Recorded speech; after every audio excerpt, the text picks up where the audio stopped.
to Locked and Leftist, episode 7, Prepping. I'm your host, Bubble, and I'm joined by El Diablo. Hey everyone, it's me, El Diablo. Nice to see you guys. It's been a while, and welcome to our show. And we have a special guest today. Hi, Logan here.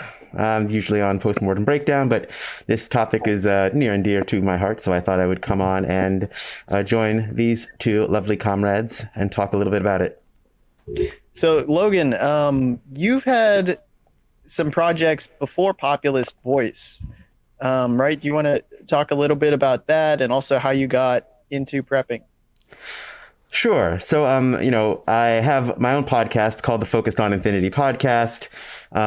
I have been prepping for a long time because I've always been basically acutely aware of the rot in society, even before I had like a name for capitalism and knew exactly what was coming down the pipe. I knew that something was wrong.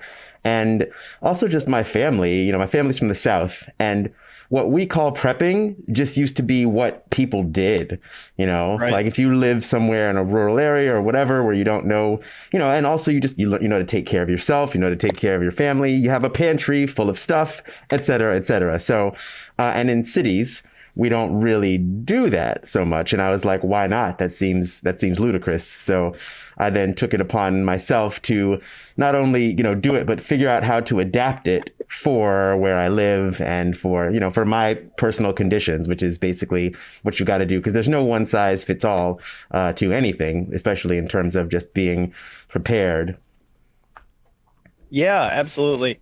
I never really got into the prepping community because it's kind of problematic in a number of ways and also not very approachable. But for several years now, I've looked at food with a longer shelf life and a growing list of supplies that either came in handy or would have come in handy. So now I find myself pretty far into the prepping spectrum, I guess. El Diablo, what are your thoughts on prepping? So I don't know much of like the logistics of the actual community, but it's kind of like funny because last week I was talking about this with my family, and it's really important. I think I don't know the community or really what to do, but when you kind of start to think about it, you do need to be ready. And for me, like I would prep mostly with the only thing I've ever prepped on is like arms or ammo, but there's a whole other side of it because if you can't feed yourself with that stuff, you're going to be able to feed yourself. So I think that's interesting, and I'm very interested in that, and I want to get into that. Yeah, absolutely. Oh, sorry. Go ahead, Logan. I just wanted to echo what Bubble said that, I used to be in prepping spaces years and years ago, and they're just chud heavy. They just have been taken over. Like, unfortunately, a lot of things that we as people who are for the people, should be doing. A lot of those spaces have been claimed by not only the right, but the hard right. They've become spaces for radicalizing people rightward. And so I think we definitely need to expand the conversation leftward. You know what I mean? Because that's, and just not even in terms of left and right, but what's actually good for the people? What's good for all of us? Because anything reactionary is not going to be good for everyone, Yeah, absolutely. In my work, I've seen a lot of the conversation about guns and self-defense starting to be reclaimed. And I think that's been really cool to see. We absolutely need to, work on the same thing with prepping and all these other spaces that for so long have been dominated by the far right. Like I remember, starting martial arts as a child, you could really sense the right-wing politics in a lot of places. But those are useful skills and useful practices. So I'm glad that it's kind of branching out. We're kind of reclaiming that space. I I was just going to add something. I think that also, or pseudo leftists or people who lean more left or might even be center, like I really wanted to talk on what you said with rural areas or like coastal areas at big cities. There is like a lot of people think it's laughable or it's like a panic buying thing or prepping. And I think it's really important because, anything could happen where you don't have access to the networks that you have access to in this system. And I personally don't think it's funny or like to laugh about it, but I do understand that there are people in the community that are, either really far right or laughable, for lack of a better word. But I think that it's great that people are reclaiming it, because then it's being taken seriously. Like, it's not just about this group of people or this group of people. It's about what's good for the collective. And that's something people should know. Yeah, absolutely. Yeah. One thing that I found is pretty interesting, because I've been on the periphery of prepping spaces for a while, and I look in and see what's going on, in those communities, and their planning is actually moving leftward. Their politics is not really, but the planning has changed a lot from when I first, looked in on those spaces, maybe in the early 2010s. Everyone thought they were going to go, take their bug out bag. Everybody had a bug out bag, and they were going to run out of the city and go live in the woods or something. And more recently, even with the far right preppers, they've come to the realization, like, that doesn't work. There's not enough woods, and you're way more unsafe outside your home. So we got to rethink this.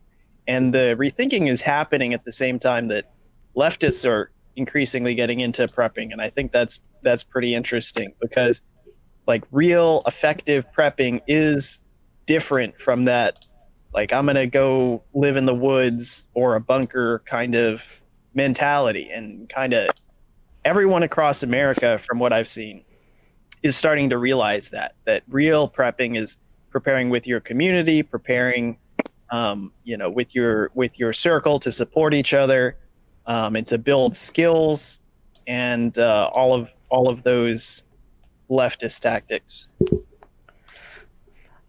Absolutely.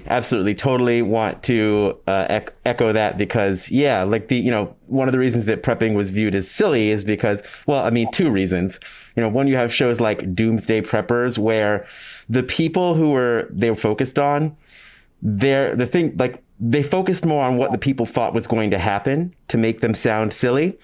Because the show, even though, I love the show, because I just ignored like what the people were talking about. Because some of them were like, there's going to be a raid by the aliens or whatever, you know what I mean? And like, or there's going to be the polarities are going to shift and the Earth's going to flip over. Just the stuff that they thought was going to happen might have been laughable, but the tactics that they were thinking about were not at all. And the problem with a lot of those people, though, is, like you said, they are thinking individualist. They were thinking of castle defense. They were thinking of essentially, nuclear family and basically conqueror mentality, where it's like each person becomes the king of their own little individual kingdom. And all you need is like 1,000 cans of beans and 10,000 rounds of ammo, and you're good to go. But that's not how it's going to work. And even if it does, for those people, like, they'll find that they quickly fail, right? And so, like you said, really the big thing is also, mutual aid, and it is part of prepping if you're really trying to do it seriously, right? All the things that you need to do that are more leftist values, and as you said, I've been watching as they've been more and more co-opted by the right, because I posted a video on my TikTok the other day, and it was showing that like a bunch of Proud Boys with a mutual aid table, and they were feeding the community at like during some kind of tough time or whatever. Sorry? Oh, okay. Sorry, I misheard you. No, sorry about that. Yeah, no worries. They were feeding people and they were doing mutual aid, but what they were doing was they were using that as a way to radicalize people to the right, because they just got the jump on us, because they are more active. Because honestly, it's because they have when you don't have good ideas, you got to move first. right? Because we are like, are actually thinking about people's well-being. We're like, well, we have good intentions, so we'll be able to just work it out. But no, we got to plan. We got to get people, because there is actively a battle for people's brains. And it's a battle that they are winning. That's why, again, prepping spaces, like I just had to not go into them anymore, because it was just like, just being black. And then, heaven forfend they find out anything else about me. It's going to be like, yeah, no, you got to go. You got to leave here like for 6 different reasons. So I'm like, you know what? We do need. I mean, I am a big proponent of of being armed as to whatever degree is possible for you. I live in a city, so I don't have as much access to firearms, right? But as they say, the weapon that you have and know how to use is the best weapon. And I am a big proponent of that idea wherever you are. And that's all I'll say on that matter. But the other thing is, things like gardening. That's really one of the big things that I do. And at first people were like, it's ludicrous that you can grow your own food in the city. The first thing to do is get out of the city, and I was like, well, first of all, no, I'm not going to leave all my friends behind. Forget that.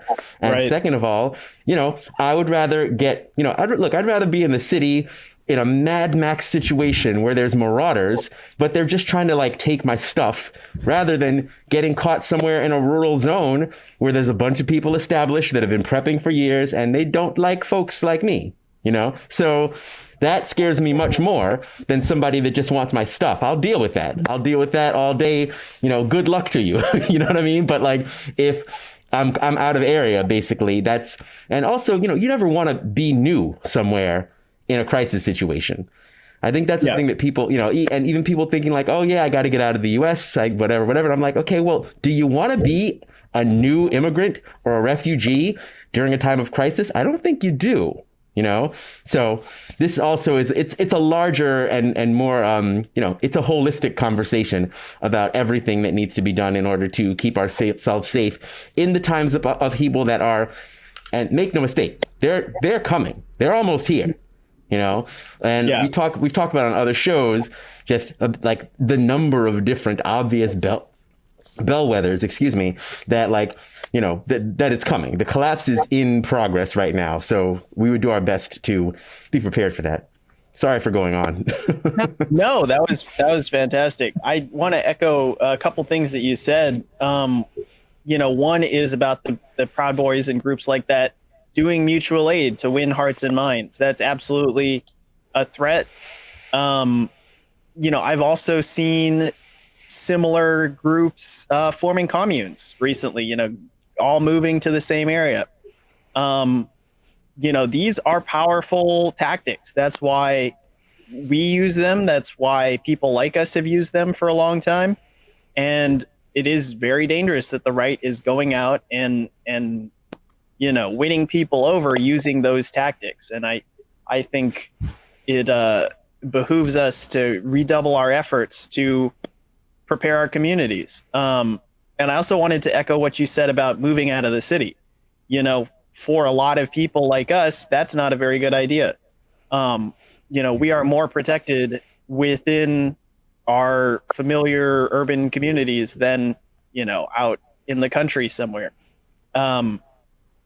One funny thing that I like to say is, because, when my family was talking about prepping, and they're very right wing, we would always discuss like, oh, the cities are going to be taken over by leftists, but now we are the leftists in the cities, so we have to plan accordingly. Indeed. Yeah. Go ahead. Oh, sorry, go ahead. Oh, are you sure? Okay. I just wanted to kind of add on to that too. I think like with people, I don't really want to say co-opting, but I guess co-opting mutual aid, far right groups and stuff. I think that also puts pseudo left or even sometimes left groups of people to kind of look down on mutual aid and prepping and stuff. And we kind of talked about that earlier. And I think in order, like, how would we reclaim that? I mean, just by starting and trying to do it. Because, I mean, I've had people like strangers on Twitter come on to me and tell me that it's impractical, but I think wouldn't it be impractical to not prepare? Yeah, I mean that's really just as before the I get to the meat of it, like philosophically, a lot of the time, whatever it is you're trying to do, people are like, oh, well, that's going to be difficult, or, oh, that's crazy, that'll never work. And I'm like, but we know that what we're doing now is leading to death and misery and collapse. So we can't just keep doing that, right? We got to do something. And so, yes, like beginning to do those tables and to do mutual aid with a distinctly for the people mindset is not only going to be successful, but like it will be easier to win people over because we have good ideas. Because we're not talking about, we're not coming from a place of hatred. We're coming from a place of like, no, look, let's all be good. Let's make sure that we can thrive. And also, look, if we're talking about a collapse, this is the other thing, like the collapse of the American empire is the only situation under which most of us are guaranteed to have a better shot. And yes, it will be hard. Yes, the victory is not assured. And yes, there will be all kinds of calamity, right? But at the end of that is the opportunity for something much better, especially if we, first of all, are as prepared as we can be. And second of all, are coming at it with the like, look, this is not like warring little kingdoms against each other. You know what I mean? This is all of us trying to survive as best we can. And, it's always going to be solidarity and cooperation versus competition and conquering. That's always how humans are going to do the best. And that's borne out by just, the story of human history. Yeah, absolutely. I think that is really what defines leftist prepping is we're not just trying to survive. We're not gonna hunker down in our bunkers until the U.S. military rolls through and kills all the bad guys. We are gonna build a better world. We're gonna take care of each other. It totally different mindset, I think. So I want to, steer this conversation to people who have no idea about prepping, never heard of it before, don't know any details. I think, like we talked about, the most important thing is preparing your community, not waiting until a disaster strikes to make connections. You need to join groups and have those connections to other people. But other than that, I do think there are things that you can take to prepare your household. And then there are also skills and preparation to take on as a group. So I guess let's kind of start with your individual stuff, like what kind of food are you storing, water, power, defense, those kinds of things. Do you want me to? Or do you want to go first, El Diablo, or should I go? Oh, no, you go ahead. Oh, okay, cool. Yeah, okay. So definitely, first is just basic defense. Make sure your locks are good. Make sure your windows, if they are any place accessible by other people, have bars on them. Make sure you know the points of ingress and egress if there are multiple ones. And in terms of supplies, you want like just a 50-pound bag of rice, right? Not that expensive and just indispensable to have, right? That's like the basic baseline. And then, you have like your cans, like you do, the idea of having like a bunch of cans of beans sounds ridiculous, but like you do want that. You do want to have like sources of protein and vegetables that are not perishable, that will last for any length of time. You want to keep them dry. That's good too. You want to do cans and you just rotate out the cans as you need to when like expiration dates come up. And what you can do is you can just give those away in your community. And that is also a way to start like mutual aid and little things like that.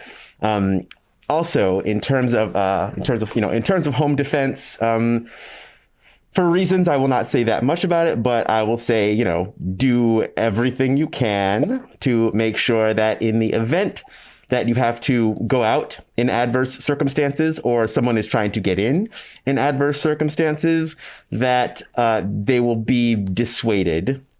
And there are some places online where I'm going to go into that further. But there's lots of things you can do for not much money that are very convincing. Balloons and household items out a window, people will leave. It's a lot, whatever. That's all I got to say about that. But anyway, and then talking about just the other thing, which is like in your house, you want to make sure that you know where everything is and you have everything in places that are, because, the biggest thing about cities for prepping is that you don't have a whole ton of space. So make use of the space you have under the bed. If you put like a thin layer of like items on the bottom of your closet, you know what I mean? And then put whatever you need to put in your closet on top of that, or just have like a linear area in your closet that is just blocked off with supplies. That's one way to do it. And you just get creative depending on what your living space is like and how much space you have. Also, I say this a lot, just for things like hurricanes, earthquakes, tornadoes, whatever you have in your area, right? I'm in New York, so we get hurricanes and there is flooding. The first thing to do is obviously be aware of what flooding zone you're in and know if you're going to need to leave if it floods. But the other thing to do is, if you have a place where you're in a zone that's not going to flood, then you go, hey, I know that you live in zone 1 where there's going to be flooding. Why don't you kick me a few dollars when I go to Costco and stock up on supplies? I will make sure that you and whoever you're going to bring, you're good. So you don't have to panic and I don't have to feel like you're taking my goods or whatever, right? And obviously I think you should do that regardless, but it just helps if you're planned ahead, because the more you've already have planned ahead is the difference between panic and preparation. Just that's it, right? You're just ready. And then you can help other people. That's really the big thing. If you are not like scrambling in a time of crisis, then you can be one of the helpers. And that's the thing to do in times of crisis, is look for the helpers. Like I know that if something kicks off, I can go help other people first, because I know I'm good, right? So I can be that source. Also, things like armor. You can't always get weapons in the city, but you can get different forms of armor, right? Even if it's something as simple as, and look, like, I'm talking about like, goalie armor, or just like some elbow pads, knee pads, anything that will make you a little bit more durable in any situation that kicks off. It's good to have, right? Whatever degree you can take it to. If you have, I know friends who make better stuff. And so I have a lot of things that are, from different levels, basically, of protection. But the biggest thing is use what you have, whatever money you have, right? And also think about this. In any kind of situation that we're going to encounter, like a bunch of money in the bank is probably not going to help you that much, right? And like people, that's one of the things that preppers have right, is that you'd be better off having a bunch of stuff than a bunch of money in a situation where there's a run. Everyone's running to the ATM to try and get out their money and there's no money left or whatever. Again, it's better to have things that are useful than ostensibly thousands of dollars in a bank that you won't be able to reach, right? So yeah, that's, I think, kind of like the baseline for the home defense sort of thing. Yeah. I agree with all those points. Although a caveat on the last one is that I do think people should have an emergency fund. Yes. The collapses usually happen over time. So, don't get evicted while society is falling apart. Right. But yeah, I think prepping as an individual or as a family can look a lot of different ways. I think there's a lot of tricks to save money. I think it's very dependent on your budget. What can you spend? What you are looking to spend? If anyone has any questions or wants to bounce ideas, please feel free to DM me or at me. I think it's a very interesting topic. I like to just talk about it in general. But like you said, dry food, canned food, rice is huge. You can spend a small amount of money to get a lot of food. One of the tips that I've heard that I think is important is, try to get things that you enjoy eating. If you just hate a food and that's what you stock up on, you're going to be pretty miserable. And also be sure to have some spices, some hot sauce, some things to mix it up. Beans and rice, super cost effective, super good idea. One item that I really like, and I have invested a good amount in, is these tuna creation like foil packs. And the reason that I like those so much, if you can get them at a good price, I only buy them if they're like 99 cents or cheaper, because it's not a ton of food, but they're very lightweight. So if you need to go, walk around for a couple days, you can put a bunch of tuna packs in your backpack and it will not weigh very much. It's a great idea. Yeah. In terms of defense, I have a lot of guns. I'm glad that I can have that. It's also important that, everyone that would like to have a gun also has a gun. There are, if you have the budget for it, power is super useful. Generators, you can get for under $1,000. For some people, that's very doable. For some people, that's not. Water purification.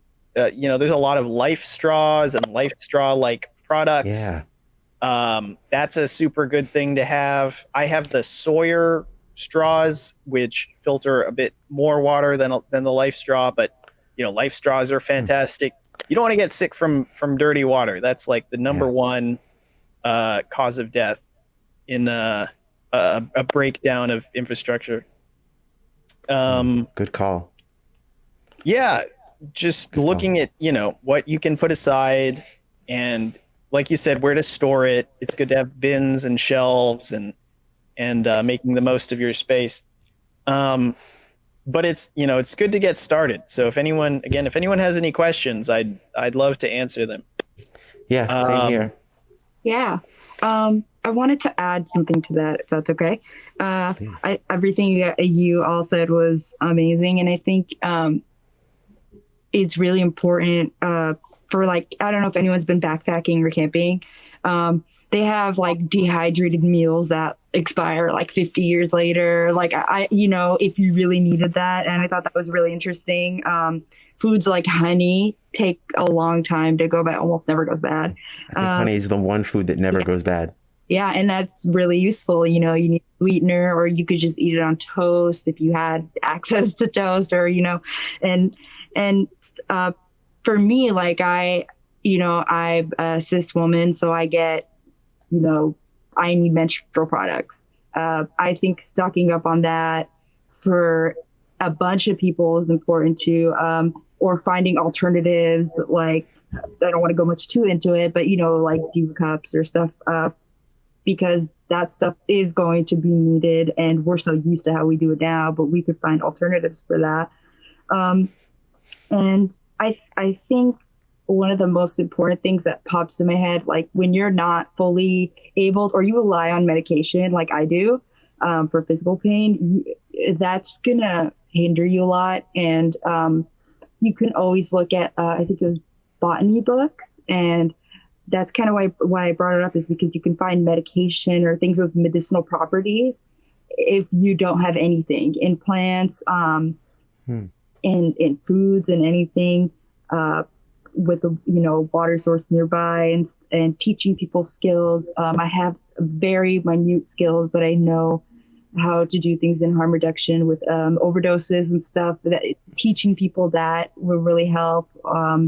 And I brought up the botany because I know that you do gardening, and if you're able to, in that situation, if it's imminent collapse or it's like a slow collapse, you could, if you had the ability to have some small land or someplace to grow crops, that's really important. Checking, based on what you can grow in your area, your climate.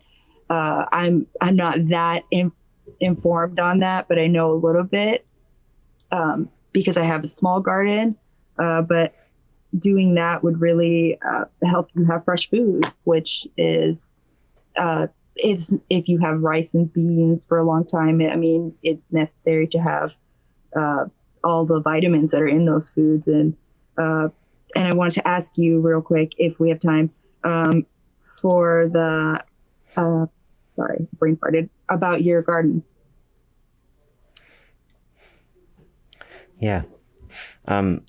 If I would love to talk more about gardening, because that is definitely that's like one of my big things. People talk all the time about how there will be no food in the city. Were you done? No, I was done. Yeah. Oh, okay, cool. Yeah.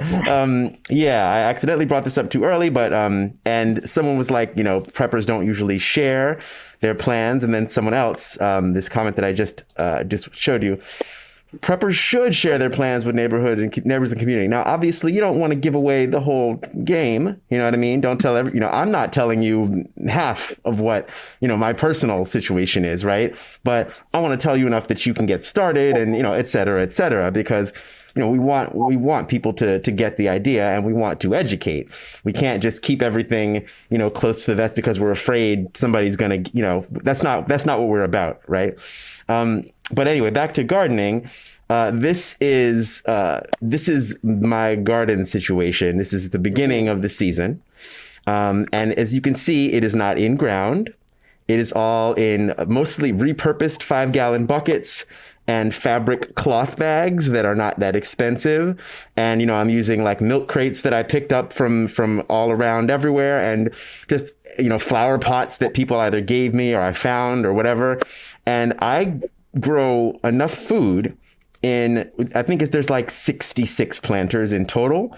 I have fruits, I have vegetables, and, it's just me. So I have enough. I mean, I produce enough food to feed, like, I don't have to buy fresh vegetables throughout summer, like starting spring until basically, I think there's actually one kale plant that has still survived because kale's super frost hardy. Kale's like the star of the garden. I think it's the thing that you should probably grow the most of. Arugula would be second, because arugula grows pretty fast. And it's also very, it's very healthy, it's nutritious, it's tasty, but it is not good in the heat of summer. The heat of summer will basically kill it off. So at the beginning and the end of the season, you'll get your arugula, and you can plant it again and get enough before the frost. So you do one crop in the beginning, one crop at the end. And kale, you can just do all the way through. And what I do is harvest when hungry, which basically means, I don't chop the whole plant down at any point. I just go out and I pluck. I pluck for what I need. And what I'll do is, let me show you another picture of what it looks like, further along in the season, because that's just kind of the beginning. But then when you really get going, it's a lot. it's more than one person can make use of. There we go. Yeah, this is what it looks like. Wow. Not even at the end of the season. This is probably like midsummer. This is kind of the midsummer situation. Also, yes, somebody mentioned worm composting, food scraps, organic, all that. You can use all your stuff, and you can, use all your garbage, your compost, and you just, like, I have a worm composter. Put some worms in there, and you can harvest worms from underneath these things, right? So underneath each of these, it becomes moist because, you poke holes in the bottom of the buckets, and, water, the nutrients run through, and worms love it under there. So you don't even have to buy worms. You can just lift up, move around the pots, take some worms, throw them in the compost, and they help to break down your compost faster. So it also ends up being better for, just the environment, because you're just reusing more stuff. You're reducing the amount you put into a landfill.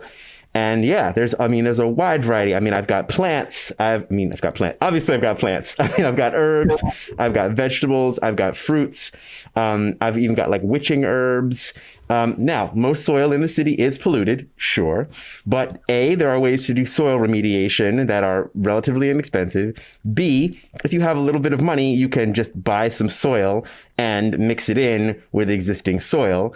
Also, most plants, and you need to look this up because I don't remember off the top of my head, but even if you're using polluted soil, there are lots of plants that essentially clean the soil as they grow. And by the time you're talking about the actual leaves, the leaves and that's what you would actually eat don't have the same level of pollution as the soil does. But that's something you should look into yourself. But it is kind of a common misconception that like you can't grow food in the city because the soil's too polluted. Also, another thing is I can't legally recommend guerrilla gardening because it's not legal. And also, you should take indigenous, the word of indigenous people on what you should be growing in a certain area, what will not be invasive. But if I could recommend illegal things like guerrilla gardening in situations like this, I certainly might, but I can't, so I won't. And also, rooftop gardens. We need to have gardens on every rooftop in every city. Why? Because every time it rains in New York City, it floods now. And that's just because of climate change. It's just going to keep happening. But the other thing that gardens do is they slow down how fast water gets from the sky into the sewers. So it actually helps with water sequestration. And if you had roof gardens all over rooftops all over the place, first of all, that promotes community, right? Because there's people who say don't have jobs or they're older and they just are looking for something to do. They could just go up there and tend the garden. You know what I mean? And if it's in buckets like this, you don't have to worry too much, obviously getting it up there. That'll be a thing, right? But like beyond that, it's just something that you can keep doing, and you keep replenishing the soil using the garbage and the compost and the food scraps from that building. It's something that's totally doable. And here's the thing. People are like, well, you could never feed everybody in the city with just a bunch of rooftop gardens and community gardens and backyard gardens. Okay, maybe not, but it'd sure be a whole lot better than what we got now. You know what I mean? And that's like my big thing about prepping and about, self-defense and everything, right? There's always going to be some goony bird who's going to tell you like, oh, that'll never work, or that technique will never work, or like, oh, somebody will just take that gun from you, or oh, whatever they're going to say. They're going to say something, right? And what am I supposed to do? Just sit here? Of course not. Of course not. And lastly, we have, I think, been taught by both society and just kind of like by the way that the ideologies work, that being a leftist, being a person who is for the people, being a person who is based in love means that you have to be weak. And fuck that, right? Radical love is about protecting people at all and any costs. It's about seeing someone who is basically has chosen evil, and I don't mean that in like the Christianic way, but you know what I mean? Yeah. They've chosen to do bad things. That person, you need to protect other people against.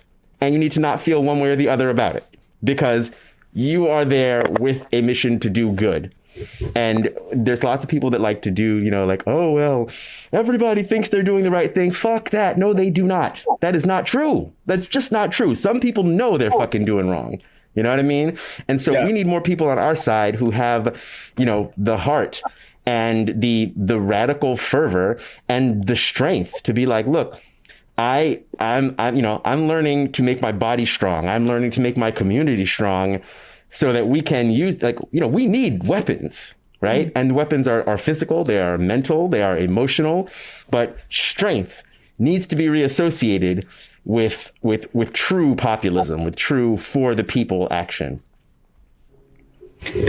Absolutely. I think people have been conditioned to think someone is going to come and help them. But working disaster relief these past 2 years, I've really seen that is not true. Whether it be Texas here after the winter storm or Louisiana after Hurricane Ida, there's a lot of communities that don't get help ever. FEMA is not coming. The Red Cross is not coming. If you're especially in a poor minority community, you've got like your local pastor who's trying to do something. And that's about it. Yeah. So we really need to, rid ourselves of that mentality. No one's coming to save us. We need the food, we need the infrastructure, we need the weapons, we need to take care of all those steps ourselves. I wanted to circle back to a couple of things. One is Diablo. When you mentioned dehydrated food, I think those are great if you have the money, but it's usually not cost effective. Anytime people get worried, they go out and they buy a bunch of Mountain House 25-year dehydrated food. And you're just paying so much extra for those calories. If you just buy regular old canned food, it's going to last like 3 years. And then just make sure you use it before the 3 years are up. I don't see a case where you need preserved food 25 years from now. Like if things go sideways tomorrow, in 25 years, we'll either have things back up and running or everyone will be dead. Like there's no, I don't really see a reason for 25-year shelf life with that premium. Yeah. Sorry. Another thing I wanted to touch on is gigantic anime fan asked, what can you do if firearms are a no-go? And I think that's an important question for people, most places outside the U.S., certain places inside the U.S. I have some ideas on that, but Logan, you're kind of living that reality. Do you want to address that first? Sure. Yeah. Okay. Let me. Okay. So, bows are perfectly legal to have in the city. This is not, again, if you have a choice of a bow or a firearm, you'd go with a firearm. If you don't, nobody wants to get hit with an arrow. It's not a good thing. In fact, would you rather get shot with a 22 or with an arrow? Think about it. What sounds better? Also, it's something that you can practice in your backyard. It's something that you can use. And also, look, there are certain kinds of melee weapons, knives, all things like this that are also perfectly legal to have. Again, I can't recommend anything illegal, but there are other states, whatever. But, there are lots and lots of weapons that you can have to protect yourself with. And again, like I said earlier, the best weapon is the one you have and the one you know how to use, So also, if we're talking about a situation where there's like a collapse of society, like that will be a time when you can get more things. And so in the interim, what you'll want to do is you'll want to, if you have friends who live outside the city, who have access to firearms, go practice with them, just make sure that's not your first time handling a thing. And the other thing is, I am not into ableism, right? Like there's some people have different abilities, and that's totally okay, right? Not everybody's going to fight, but there is a place and a space for everyone. That your pepper sprays and your Mr. Zappy, get a little taser. Whatever it is that you can get it. Learn how to use it. Make sure it's it's somewhere where you can access it if you need to. And by the time you get to that, things have already gone pretty wrong. So the goal is to not get to that. And I like to quote this a lot. There's a homeless person on the train that I used to take, and I'd see him 2-3 times a week because he was on the same train and around the same time as I was on it. And he said, hey, help me out. A little charity keeps me out of the poorhouse and out of your house. And it's funny, but it's also true.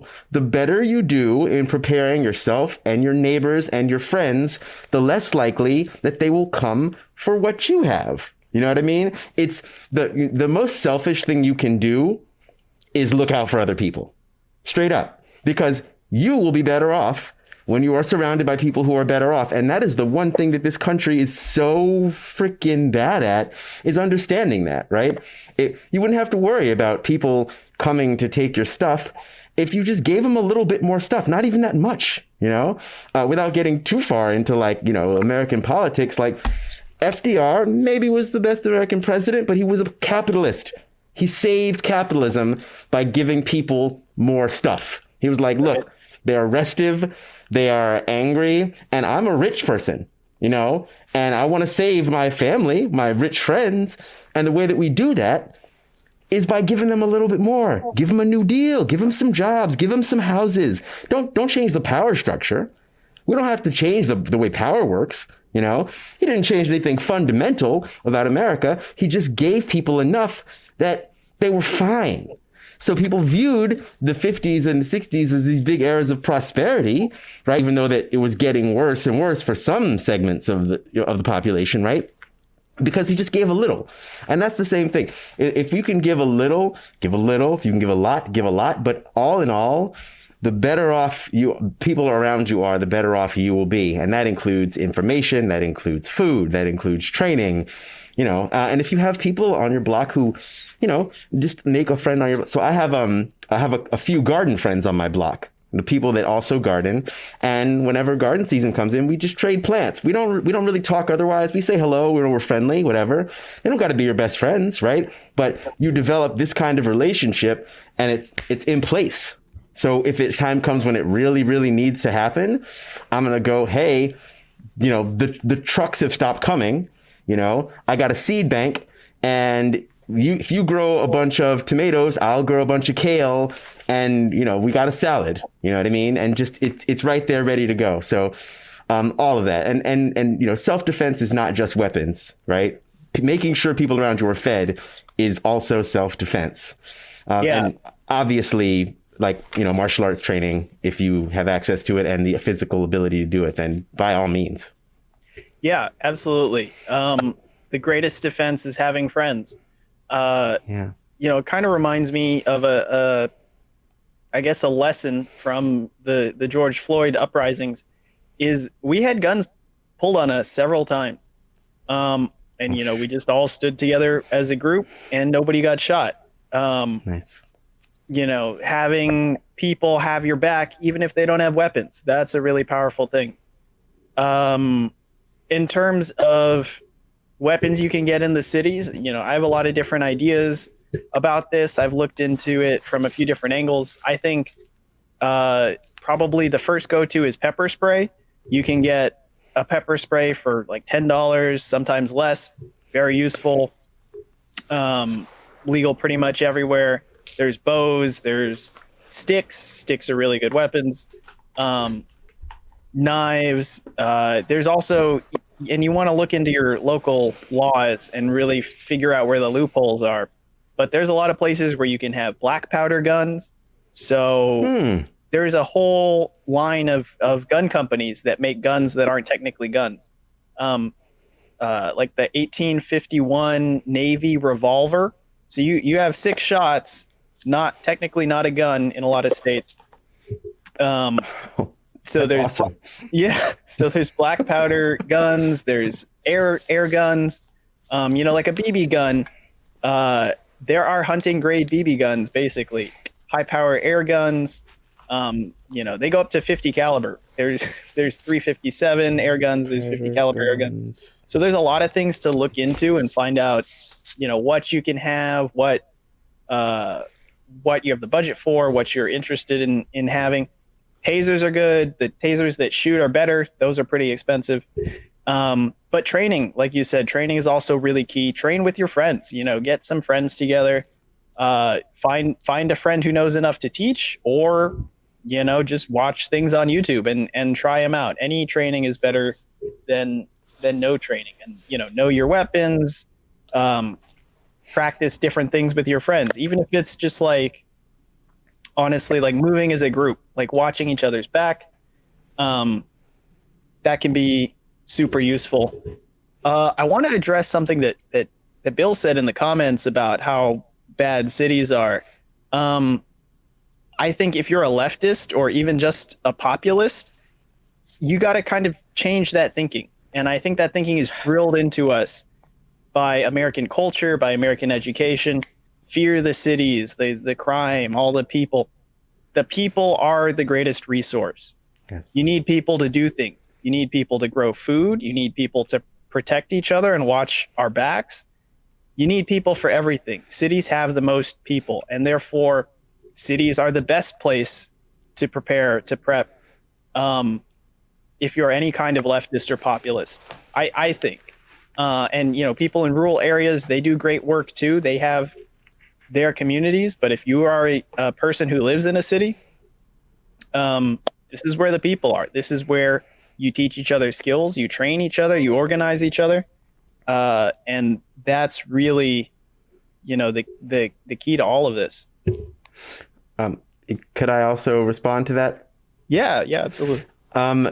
Also, now there was something else you said, Bill, about how like a lot of people would leave the city in a time of crisis, and that is absolutely true. And I mean, I've thought about this obviously extensively, since I have no plan to leave the city unless it's about to be bombed or about to be flooded, right? So who's going to leave the city first? Rich people who have other places to go, right? What does this mean? Again, I'm not recommending anything illegal, right? But like in cities, not only is there a concentration of people, there's a concentration of stuff. There's so much stuff in the city, so much stuff. And people who are, and I watched this happen at the beginning of the pandemic. My business, I interact with a lot of people with money, right? And I see their places. And when the pandemic hit, they got the fuck out of Dodge. You know what I mean? And if you're talking about a situation where they're not coming back, yes, there will be more, it'll be more dangerous, right? But also, if we have people prepared to look out for each other, right? The biggest problem for me, I'm more afraid of the cops than I am of somebody who is hungry, right? Because they're not ideologues.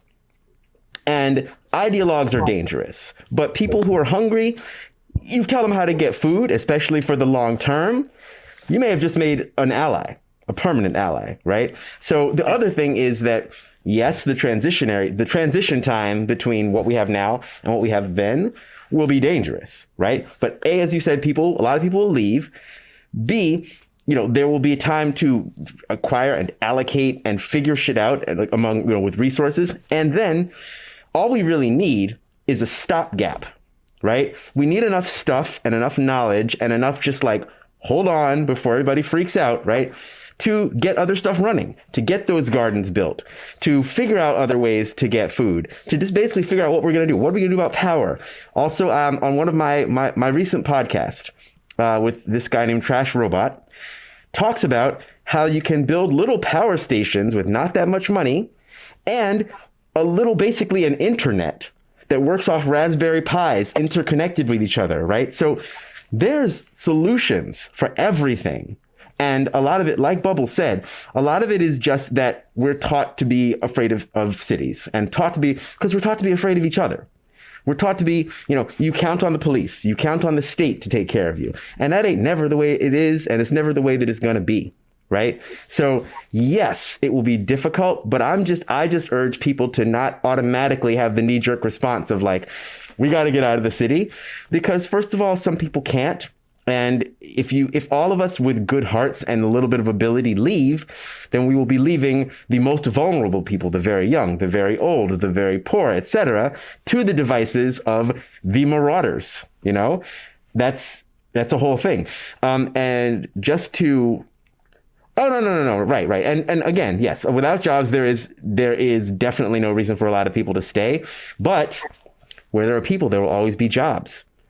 Bakers, a baker stays here, they're going to be real popular. The people that you see in the subway selling the, I forget what they call those things, but like the little, I forgot what they're called, but whatever. There's vendors everywhere, right?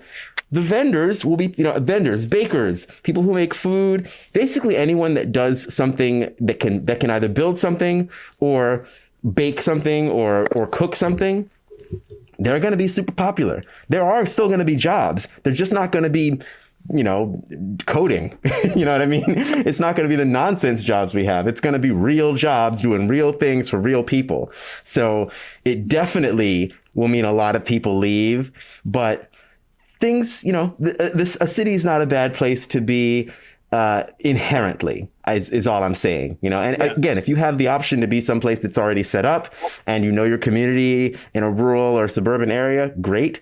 But if you don't fear being left in the city. And also, if you do live in the suburbs, fuck your HOA, put gardens in all those lawns. Why do you have lawns?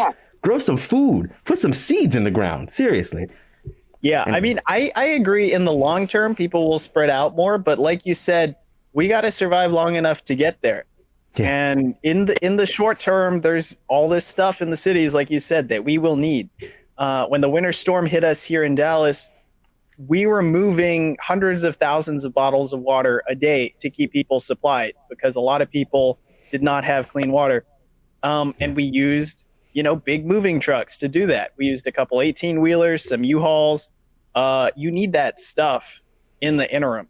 In the long term, sure, people will spread out, but in the short term, we're going to need to move a lot of food, a lot of water, a lot of gas. Someone in the comments, Gene said, where are they going to get the firewood? Well, we've got propane, we've got butane, and we're going to need to move that out to people. We've got gasoline.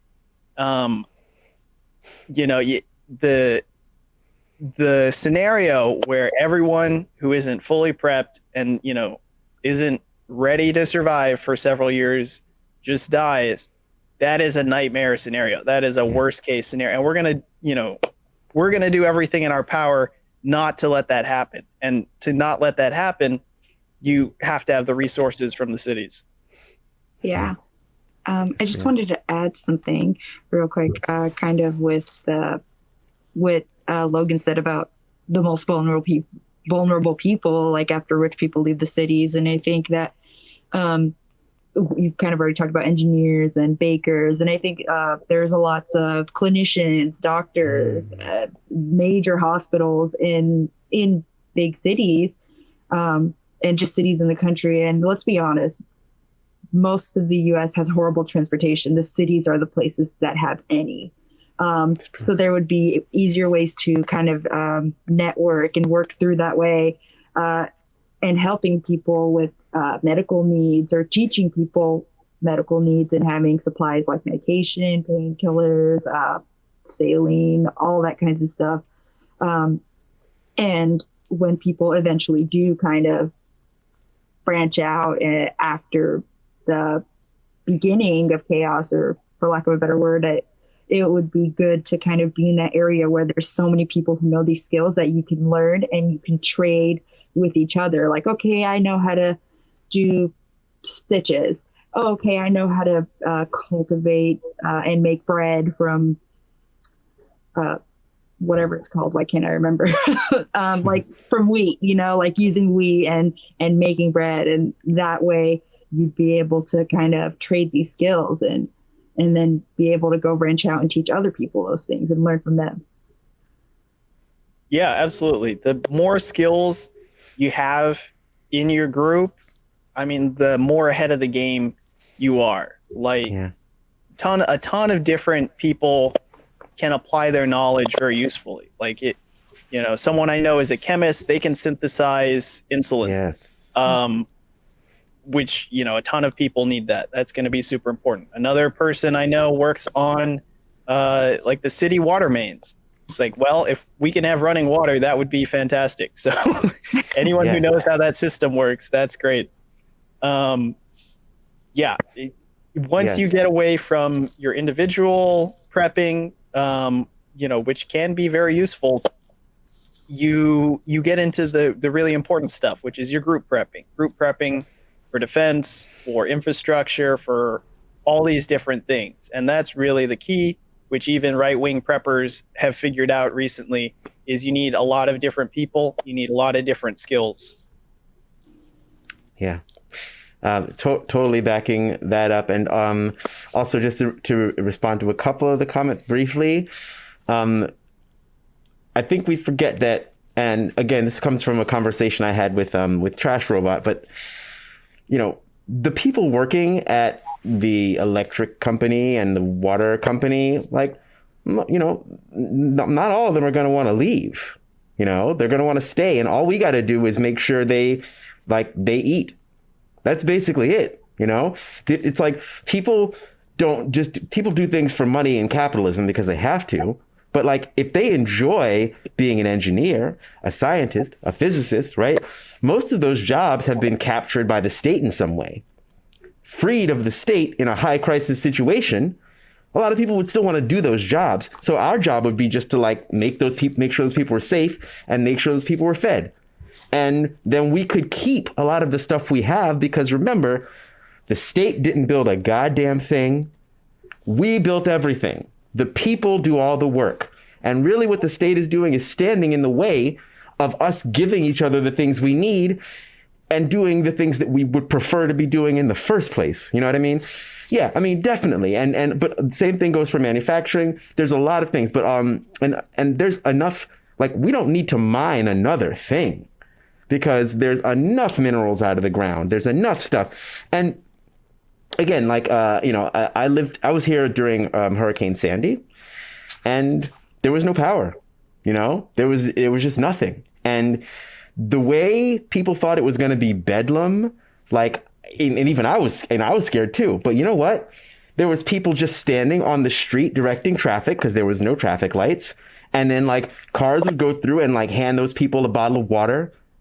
Like the way that New York City stepped up during Sandy is one of the most heartwarming fucking things I've ever seen in my life. It's just like it makes me like misty eyed to think about just how much people were just like, okay, well, what are we going to do? Let's just do this. There was I went to volunteer in an area that had been much harder hit than where I was. And it was just a church, and they had just filled it up with stuff. And nobody was really leading. It was kind of a free-for-all. You know what I mean? But it was a free-for-all that was getting everybody what they needed. People were getting Pampers. They were getting whatever medicine. They were getting food. It was, it was beautiful. And it was like everybody was getting what they needed in ways that maybe were more difficult before that, because before they would have needed money, right? So I don't know. It's just crisis. Crisis is a time when you really see what people are made of. And I think we're taught to fear that it will make everyone go to barbarism. But the choices are always, communalism or barbarism. And you could get one or the other. But if you're prepared, and if you have your heart in the right place and your brain in the right place, you've got a better shot at getting the better option of those two. Yeah, and I think history has shown that most of the time, the regular people, they do just step up and help each other. There was an episode of Behind the Bastards, great podcast, which covered these elite panics, because what seems to always happen is the regular people are doing great. They're doing great when things break down, and the elites panic and turn to violence. And the example that stuck with me is the great earthquake in San Francisco, destroyed like half the city. And what people did is they formed rescue teams. They pulled people out of the rubble. They started community kitchens. They made sure everybody was fed and had water. And then the elite of the city called in the National Guard and started shooting people for looting. Wow. So that's what we gotta worry about. Don't worry about the average person panicking and becoming like some psychotic wasteland bandit. That's not going to happen. The regular people are going to be serving soup, on the sidewalk. Fear the government response when they start coming in waving around guns. Yeah. And if there are bandits, we gonna deal with them. That's all. We'll be prepared. If people will make their choices, and that's all I'm gonna say. Yeah. All right. Well, this was a fantastic conversation. This is how long this usually runs. Maybe we could do a follow-up to get into some more granular stuff. But I think this was a great episode. Once again, my name is Bubble. You can find me on Twitter at BubbleBreakBS. My self-defense project is Anarcho Airsoftist, and you can find that at Airsoftist on Twitter. It's El Diablo. We didn't have time for the history portion today, but I think this was better. And I learned a lot myself. So you can follow me at Twitter at LakeCL. It's spelled like it sounds. I have no projects active right now, but I have upcoming projects. And I am Logan Grendel. You can find me on Instagram a lot at Focused on Infinity, on Twitter at Logan Grendel. And I have a podcast, the Focused on Infinity podcast with Logan Grendel. I just released a new episode about sex work and sex work in the future. And I have a few more episodes coming out pretty soon. And also, I just want to say I wore what I'm wearing. I'm usually a fairly ornate person. You'll see I also have a show, Postmortem Breakdown, on this channel at 9:30 tonight. I'm dressed like this because if you do need to go protesting, you should be dressed like I'm dressed. I have taken off all of the identifying things, and I have lots of identifying things. I have tattoos, I have nails, I have, all kinds of things, right? I even painted with matte black the identifying markers on the helmet, right? Don't be recognizable. And I don't know this year if we're going to have to do any, in the street actions. We may. But if we do, remember that they found somebody using just an Etsy shirt that they had gotten off of Etsy. You know what I mean? And a tattoo. And they were able to find this person, and they went after them, and they got time. So don't stand out when it comes to actual crisis situations. Because again, it's the cops you got to watch out for. I want to thank you also. Thank you too for having me on the show. I really enjoyed it and would love to do it again. Yeah. Thank you so much. Okay. Good night, everyone. Right, signing off. Bye. Good night. Bye.